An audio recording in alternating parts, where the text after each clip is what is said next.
Lauren, thanks for coming on the podcast. How we always start is just a quick intro of yourself, the industry or business that you're in, and then we'll go from there. Sounds good. Thanks for having me. My name is Lauren Kay-Lambert. I co-run a social impact communications agency called Shape History. We're essentially on a mission to create a fairer world faster. And so we work with global partners such as purpose-led businesses, NGOs, foundations on some of the biggest issues facing humanity today.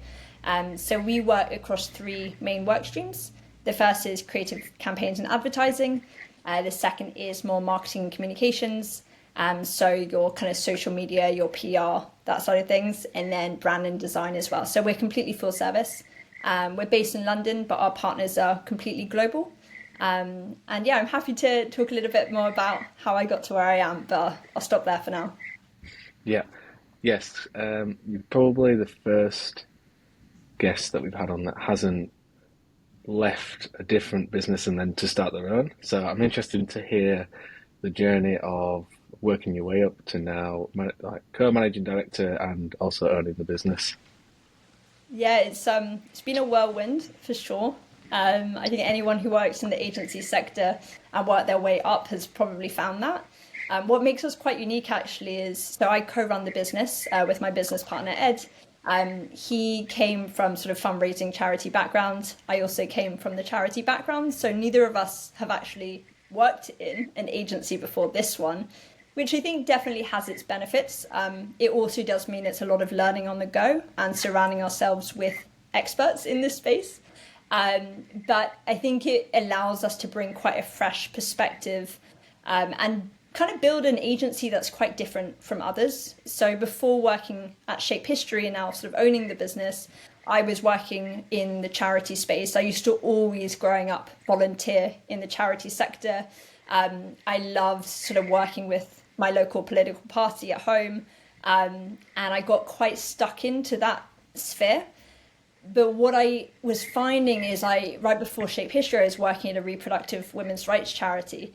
And whilst that is a massive passion of mine and it always will be, and I'll always bring that into my work, I wanted to work on a breadth of issues. And actually, I found that working in the charity space, you're sort of tied to that one issue. Of course, there are intersects. So I left there and I actually found out about Shape History on what was then called Twitter, which, on a side note, I'm no longer part of for obvious reasons.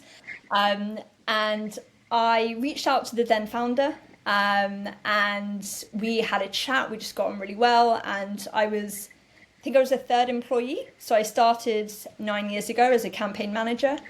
I was very much working, sort of as a communications and account manager. I was the only one at the time. So at times, I had to balance up to 20, 30 partnerships at one go. Luckily, I thrived off that and I had to learn very, very quickly. It was startup vibes for sure, working sort of all hours of the night. Had some difficult partners we worked with, but I loved it and I really thrived off that energy.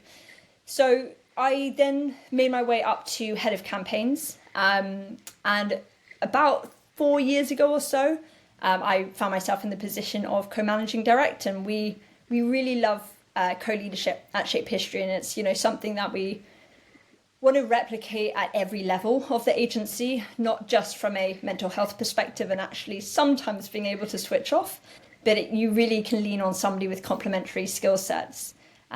So yeah, we went through a management buyout 2 years ago, and that was a very interesting process, but we did that with the intention of not holding on to sort of just ownership for myself and my business partner Ed, but actually spreading that through to other sort of team members, and we're sort of on that path at the moment. Very good. And how long was the business going before you joined? About 6 months. Nice. Okay. So they must have done a good job in getting it started if it went from zero in 6 months, then you're suddenly handling 20 plus clients. Yeah, absolutely. I mean, I wasn't sort of managing the 20 clients from day one, but yeah, certainly we were growing from the get-go. Our founder he is sort of a very ambitious person, and he relentlessly was fighting and chasing new partners to work with. He was sort of an he worked at Weber Shandwick, sort of a big agency in London, and he just came with that fight and that grit. And so, yeah, when I joined, we soon hired a fourth person after me pretty quickly, and I've been there ever since, and I haven't really looked back. Yeah, the relationships that he's built up in this previous agency always helps when moving on to another business, which is what a lot of people have said when they go from like leaving their job to then founding a business. I'm interested to hear about the management buyout, or as much as you want to share with us. What was the driving, I guess on both sides, like driving force behind you guys wanting to do that, and also the founder? Yeah, everybody coming together to do that. Yeah, I mean, I would say firstly it was a very amicable management buyout. I think people are very surprised to hear, I guess, the approach we took. The reasons for myself and Ed going through this is, we had really been building the business ourselves kind of a few years prior, and we didn't then have a stake in the company, and we sort of asked ourselves, what are we growing this for? Since day one of joining the agency, I felt very strongly about sharing the success of the business with the employees that were so bought into it. And when we went through the buyout, I'd been here for sort of 7 years or so, and I've really been instrumental in the growth. So a lot of it was the right thing to do. But we were doing it, and we are doing it for sort of a bigger reason. Like mine and Ed's ambition is not to be the sole owners of this business. We very much want to spread it evenly amongst core team members who have been involved as well from very early on in the agency. And I don't want to speak, for our founder, but I think he was ready to kind of just take a bit of a back seat. So he stepped down from our board as well last year. And, it's, as I say, it's really amicable still. But it was stressful at the time, but it's very much been worth it. And, as soon as we signed the papers, something just shifted for me specifically. I don't want to speak for Ed, but I felt like all of a sudden overnight it was mine, and I hadn't felt like that. And I think my attitude towards work just shifted in turn because it, in writing officially, I had a stake in it, and I'd been working my arse off for like at that point 7-8 years. Yeah, describe the shifts that you mean. Sort of, do you mean like I don't know, people use the term of like going all in and that is that the sort of thing that you mean? I think it was maybe more subtle than that. I think I almost allow myself to have the permission to grow this business to where we wanted it to go. And it was almost before that point somebody else's vision. Even though, we were very instrumental in driving the growth, it really meant that we had free reins to do what we wanted and to grow at a speed that we felt comfortable with. So, yeah, it was very quick, that sort of feeling. It was almost overnight. And coming from, I guess, well, you have been a part of, I would probably say that you've been part of the management for, if there was only 3 people when you joined, you've probably seen that, like adding someone in and then having to train that person up and stuff like that, because that's one thing that is difficult for new founders coming out of a job and then going into that, is like all of a sudden you've gone from somebody like looking after you and you have your set processes in place for a business that have been in place for 10 years or whatever, and I guess that will have been easier for you in the terms of you're not thrown in that deep end straight away. You've gradually learned the skills of bringing in new team members, managing them, all of the stuff that goes along with owning a business that people don't necessarily see before they actually own one. Yeah. Yeah, I mean, you say I wasn't thrown in the deep end, but my first day I was forced to join a pitch with Plan International. I remember it really well. And I say forced, but, I think there is something to be said around pushing people, not to their limits, obviously, but giving them a bit of a push to go out of their comfort zone. That made me learn incredibly quickly, and I'm really grateful for that. I would say from quite early on, I was fairly instrumental in shifting the culture within the agency. In terms of stepping into a leadership role, that's something that I was never taught. It's something that I had to, and I still am figuring out daily. We wanted to create at first a culture that was very democratic and leaned on our team members for their advice a bit too much. And in hindsight, especially now, there was almost like a paralysis in decision making when that happened. So we've really learned to just shift, and we still are, not only sort of the structure of our team, but the culture and, our values as part of that. I think it might be good actually to hear about it's not like co-founders, co-business owners. Yeah. And do you find that you are completely different in terms of like skill sets, or do you find that you overlap in places, or are you like exactly the same? Why do you think that works? I think it would not work if we were exactly the same. And also, what's the point of having identical leaders? Something I really like to do is kind of do personality types with the team, to actually make sure we have enough different personalities. The ways in which we're similar, definitely our values and our outlook on life. I think that's incredibly important when building a culture together. I'd say our fundamental skill sets, though, are different. We are both very much extroverts, and we love those, skills of going out and walking into a room with complete strangers and sort of approaching them and networking. And I think that's very essential for the role. But we differ in our approach to how we like to work. And the way in which we split our responsibilities lends itself quite well to that. So Ed is responsible for active new partnerships and sort of building them. And also leading on active sort of pitches with those new partners. I tend to look after our existing partners and build and develop and strengthen and really nurture those relationships. I also take more of lead on operations internally, but we communicate every single day. We live around the corner from each other. So I hate this saying, but I think he's very much my work husband.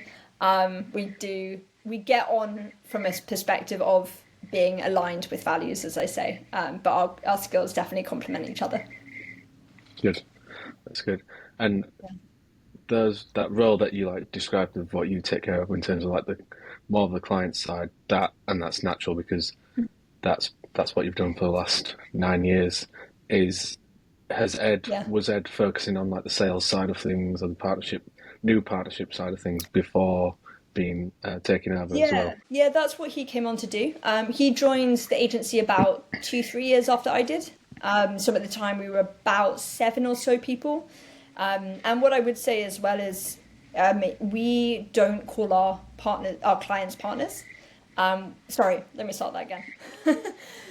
So we actually don't call our clients, we call them partners. I think there's a reputation that sort of clients and agencies have, which, partnerships are based on respect and shared values. It's not simply transactional. There's not sort of a predetermined deliverable checklist and nothing else.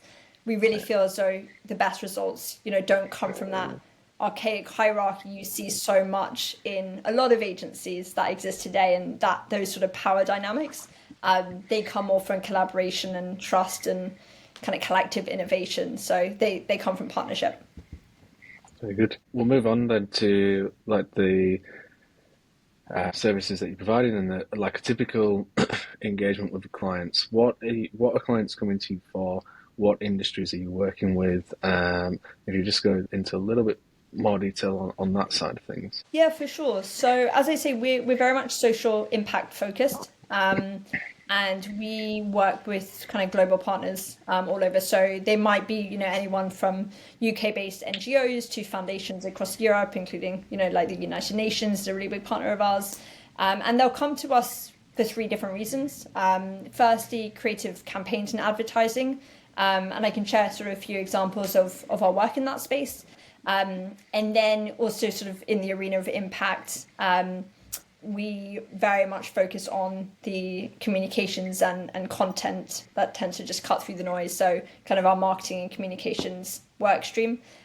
So whether that's kind of building data-driven strategies to running social media accounts to being sort of the PR function within an organization, that's something else we do. And then lastly, we have our branding and design studio. So that's, building visual and verbal brands, and also doing a lot of the content creation when it comes to design assets too. So it's usually one of the three or an amalgamation of two or three of them. Okay, so I'm interested to hear like one memorable or something that you're currently working on that you think has made a big impact, and because the brands that you're working with are obviously they're not your typical B2B like brands.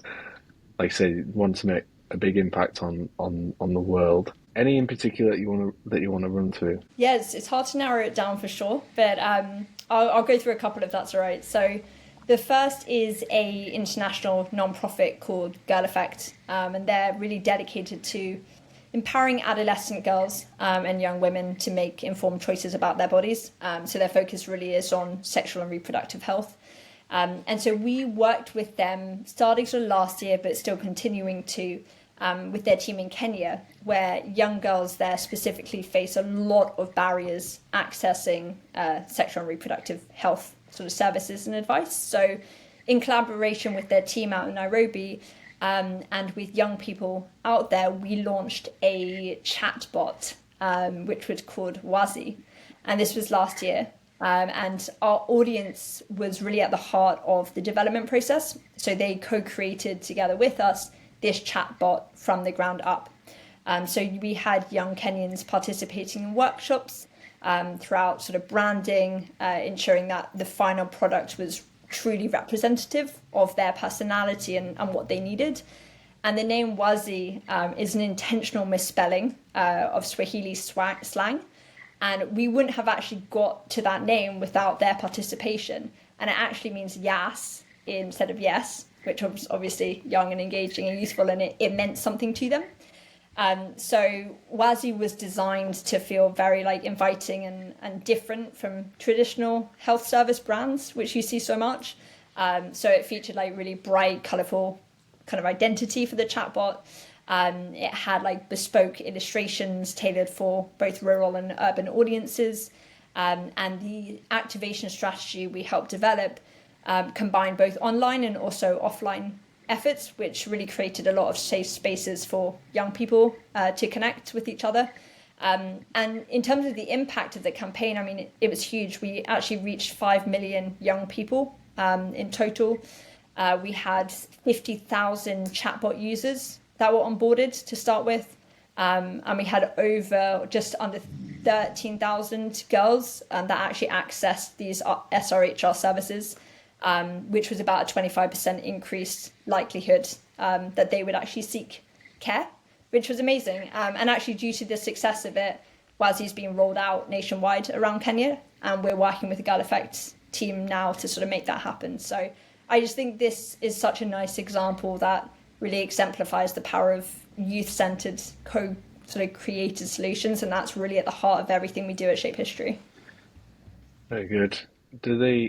Will that charity then go into, you say it's in Kenya, will they just surely they'll roll it out into nearly everywhere now? Well, what we're actually doing is obviously that was very much co-created with young women within Kenya. So it needs to make sense from a cultural context perspective and sort of regionally. So we have been doing something very similar and actually have gone out to Kenya again to work with people from other regions to make sure it's culturally relevant to them. So I think it's really important when sort of creating a campaign, or in this case, sort of a chatbot, if you do want to replicate it in other places, you can't just take exactly the same product or the same campaign and replicate it if it doesn't make sense to that audience. It needs to be co-created in an authentic way with the people actually that are going to be using it. Yeah, and so did they come to you wanting, this is exactly what they wanted, or was it kind of like, yeah? Well, so they came to us and said that, they want to create a chatbot. The approach was up for grabs. And, we obviously wanted to bring in the audience that were going to be using it. It just made complete sense. But what I think a lot of agencies don't do very well at is, from a co-creation perspective, they might have one focus group with the audience. One thing will come out of that and they'll run with it. But what we wanted to do is involve them at every single step of the process, and then follow up and form a really good relationship. And it's almost, otherwise it's kind of tokenistic and it's just doing it to say you've done it. But this way it's youth-centered every single step of the process in terms of what the actual chatbot looked like, what the branding looked like, the words we were using, even the name of it. So it wasn't a one-off, it was a series of workshops, and we kept coming back to them for feedback to make sure that we were along the right path. And of course, they're compensated for their time. I shouldn't have to say that, but I think I do. It's good. Really good. Any others that you want to go through? Yeah, I mean, something quite different. So hopefully you've actually seen this campaign, but we worked with Amnesty International about a year ago. As you probably know, like they are the backbone of global human rights. But what they aren't so recognised for is their efforts in the UK when it comes to human rights. So Amnesty UK approached us to almost change this perception that actually human rights violations are happening on our doorsteps in the UK. They also said in passing, we also have Olivia Colman for one day that we can use if we want. So obviously Olivia Colman, well-known British actress. And so the challenge we really faced is, the British public cares about humanity, but often just sees human rights abuses as very distant as an issue. So they needed a campaign that would deeply resonate with this colder audience, those who are unaware that human rights concerns actually were unfolding in the UK itself. So to achieve this, we wanted to capture public attention in a way that felt really familiar and compelling to them. And so we asked ourselves, when it came to the insight for this, what is one thing that Brits engage with constantly? Any guesses? Engage with constantly in the real world or on? Yeah, what do you think one thing that Brits kind of engage with, or on a daily basis, what are we kind of known for really liking? Oh, liking. I don't know. You could go down a lot of routes of fish and chips.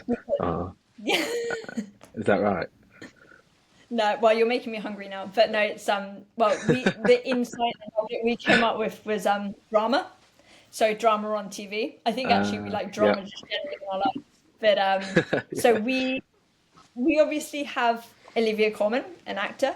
We thought, what's that one thing Brits engage with? We know that millions tune into the likes of Broadchurch and Happy Valley, whatever it might be. So we really wanted to leverage that. And so we created a fake drama, so a trailer, that really kind of mirrored the look and feel of those typical dramas that people are watching on a daily basis.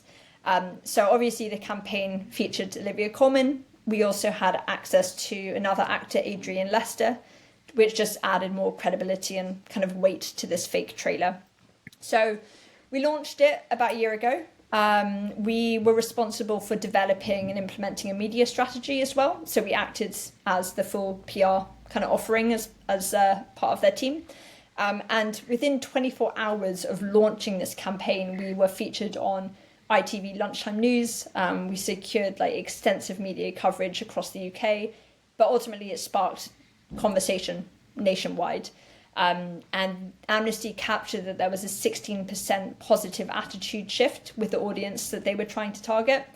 And just from a personal and morale perspective for the team, we had nominations at Cannes Lion and D&AD. So it was a really special campaign we ran.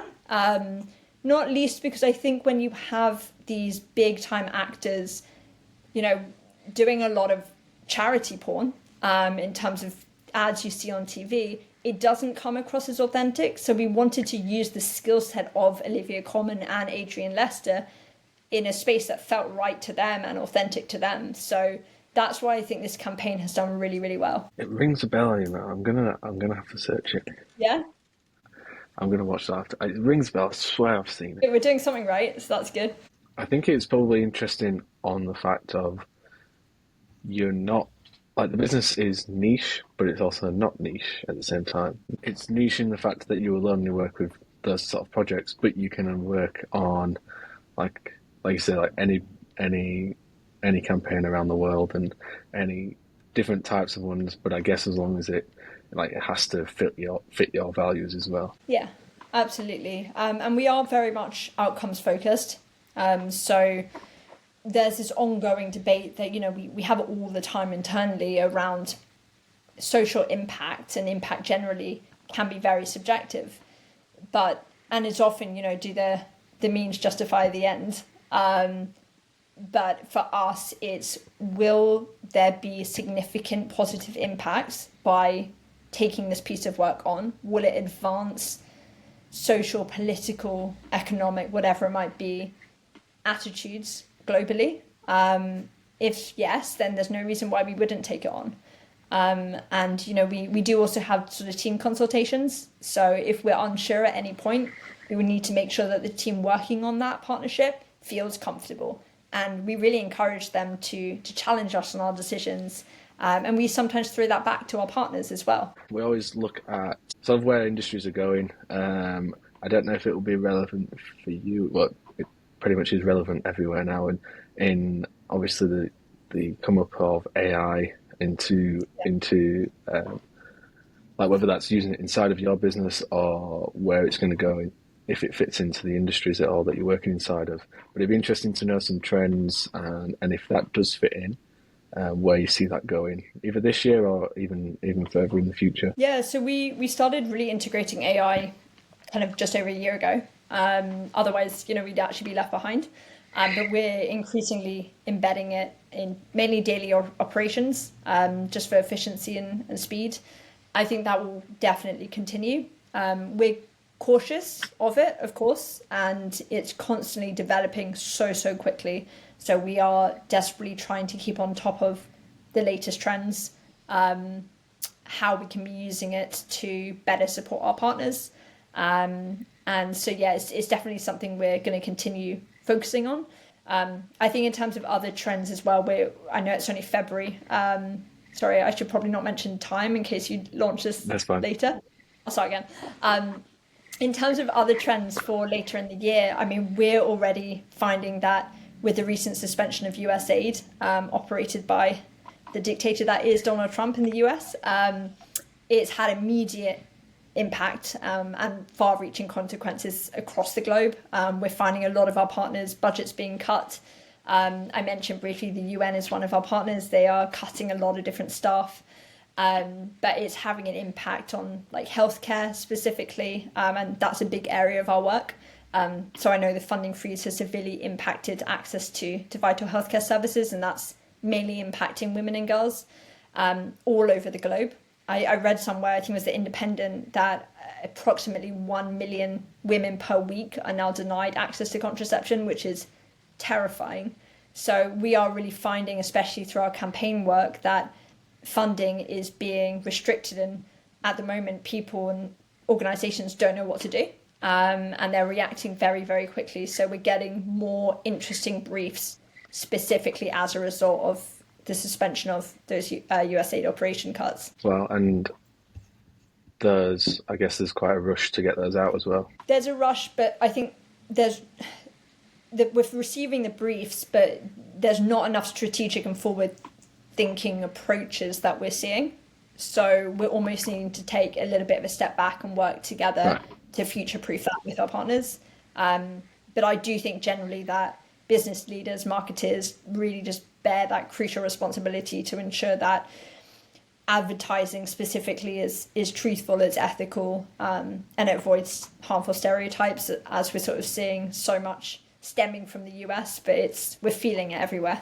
Yeah, it's definitely not the typical conversation that I've had. So I learned a lot, 'cause this is not something that I'm like really conscious of like the campaigns that are going off and the thought that goes behind it. So I will be sure to keep a lookout for these campaigns, and I'm definitely going to go watch that Olivia Colman one because it rings a bell. And I'm pretty sure I've seen it, and I just need to confirm that. That was really insightful chat. And yeah, thanks for coming on, Lauren. No worries.